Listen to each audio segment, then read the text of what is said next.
उड़के तो चट्टी तो हर बंद कह के लट गे।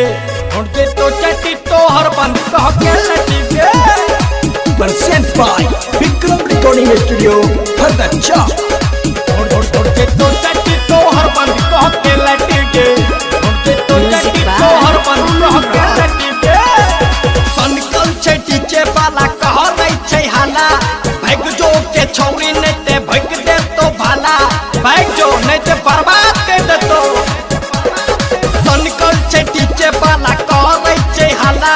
भाग जो के छौरी नहीं ते भाग दे तो भाला। है के सब छौरा चाय पी के पलट गे। उठे तो चट्टी तो हर बंद कह के लट गे। उठे तो